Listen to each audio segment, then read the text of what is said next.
हजरत सैयदना शुएब अलैहिस्सलाम, हजरत सैयदना शुएब अलैहिस्सलाम की कौम, जब हजरत सैयदना शुएब अलैहिस्सलाम ने अपनी कौम को बड़ा तबलीग की, बड़ा अल्लाह का पैगाम पहुंचाया, लेकिन क्या किया, वो कौम जब नाप तोल करती थी ना उसमें कमी कर देती थी, यानी धोखा करती, नाप तोल में कमी करती।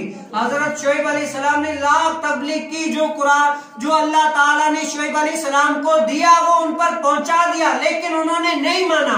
तो अल्लाह रब्बुल आलमीन का ऐसा तो उन पर गदब हुआ, ऐसा तो गदब हुआ कि अल्लाह रब्बुल आलमीन उन पर ऐसा गदबनाक हुआ कि ऐसी कहते हैं गर्मी आई, ऐसी गर्मी आई कि लोग घरों के अंदर बिलख बिलख कर घुटक घुटक कर मरने लगे।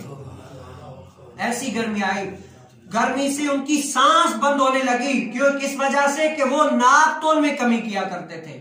अल्लाह रब्बुल आलमीन जब उन पर गदबनाक हुआ ना, ऐसी गर्मी आई कि लोग अपने घरों में मरने लगे, ऐसी गर्मी आई।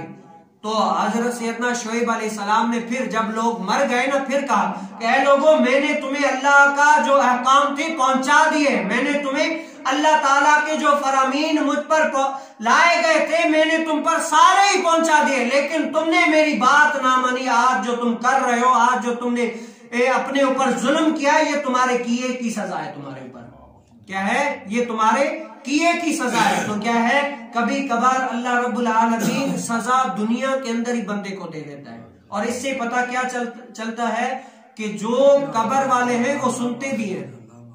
यहाँ पर जैसे हजरत सैयदना शुएब अलैहिस्सलाम बात कर रहे हैं तो वो कुफार सुन रहे हैं कि ये क्या कह रहे हैं। तो इसी तरह अगर कुफार सुन सकते हैं तो बताओ, हमारा तो अकीदा है कि अल्लाह ताला के जो नेक वलीउल्लाह हैं वो भी हमारी सुनते हैं।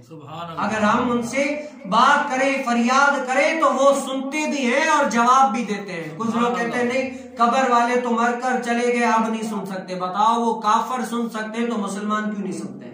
और मुसलमान ऐसा वैसा नहीं, बल्कि क्या वो मुसलमान जो अल्लाह ताला का महबूब है, अल्लाह ताला का महबूब है, वो क्यों नहीं सुन सकते?